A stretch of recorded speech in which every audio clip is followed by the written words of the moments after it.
Last of ebb and daylight waning, scented sea cool landward making, smells of sedge and salt incoming, with many a half-caught voice sent up from the eddies, many a muffled confession, many a sob and whispered word, as of speakers far or hid.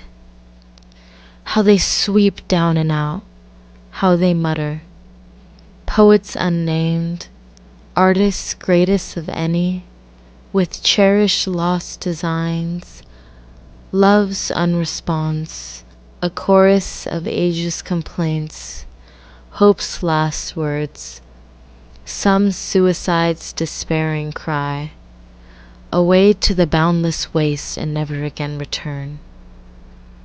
On to oblivion then. On, and do your part, ye burying ebbing tide. On for your time, ye furious debouchés. Walt Whitman is a poet of legacy. His poems invoke the artistry of all who identify as his audience, and even all who attempt to evade him. Whitman instills within his readers the power to not only carry on his own artful legacy, but to carry on their own. However, what if Whitman realized one day that he was not in fact immortal, and neither was his art, nor his legacy? Today, I argue that Whitman's 1891 to 1892 poem, Last of Ebb and Daylight Waning, is evidence of a moment in Whitman's life where he meditated on the idea of art being lost in oblivion, an idea that goes against some of his most famous poems that work to uplift the eternal effects of art. To help track Whitman's thought process in this poem, I will be bringing in two original manuscripts that help contextualize the final choices in his published 1891 to 92 version. These manuscripts are dated at about 1885. I would first like to track the change of the title throughout the years.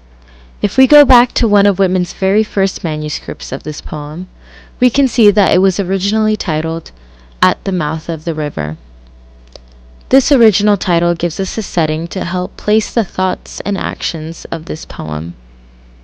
When thinking about the mouth of a river, we perhaps picture more of an aggressive, rushing flow through an outlet, rather than the calm ebb that the final title indicates. In fact, the river mouth is defined as the place where the river gives way to the ocean. Metaphorically thinking, this title offers a clear picture of what the loss of art might look like for Whitman. As time moves on, water moves from a constant, steady stream, a stream with rapids and calm tides the same. Then eventually it must be let out into the wide abyss of the ocean. It moves in new directions, it rises to the surface, and sinks into the deep. The same can be seen with art as it begins to move away from its own contemporary time. This title change is an indication that Whitman might have been reframing his thought process on what happens to art and legacy as time moves on after death.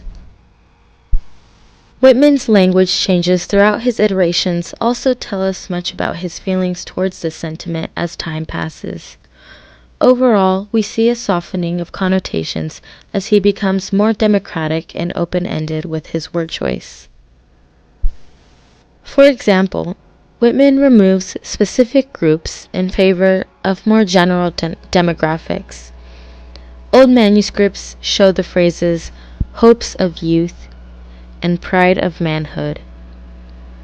These lines are omitted by the final version, and instead the line poets unnamed, artists greatest of any is included, which is a more democratic way of embracing his entire audience in his message.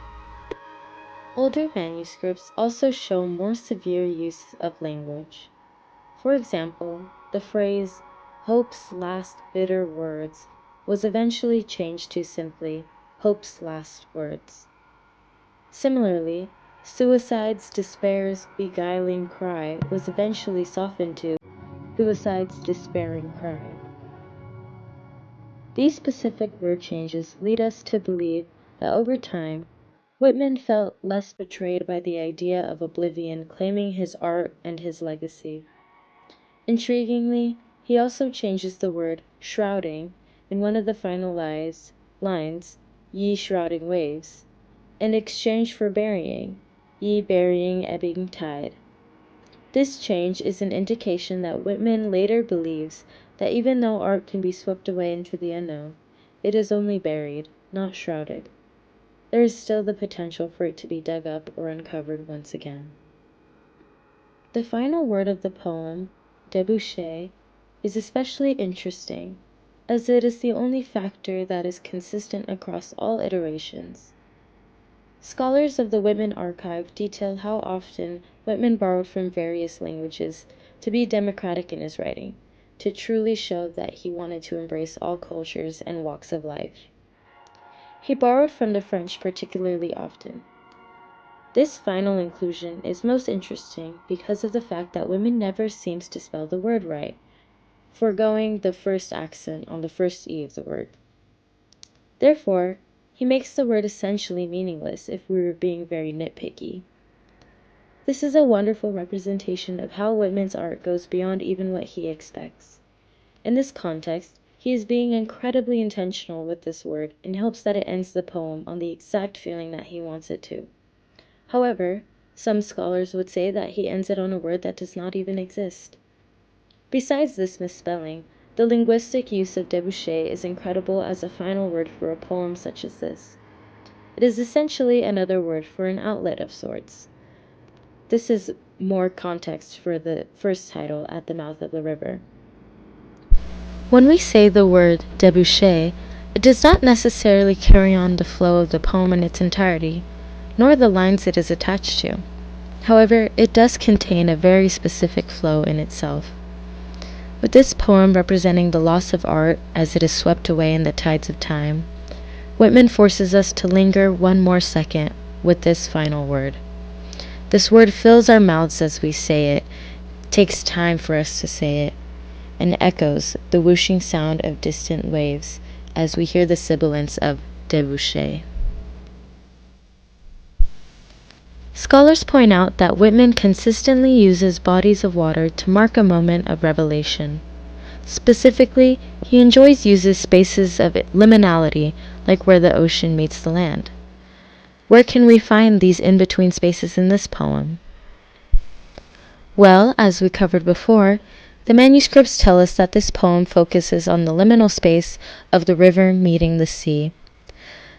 That the last of the water's ebb Whitman is referring to is the final gush of water into the ocean from the current of the river's mouth.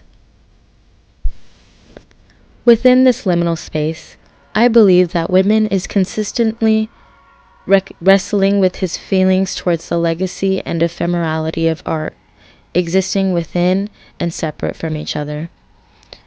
Perhaps he is even wrestling with where his own writing falls into that. Based on the changes we can track through comparing the published version to his manuscripts, it is evident that the uncertainty of this concept became a little bit easier for Whitman over time.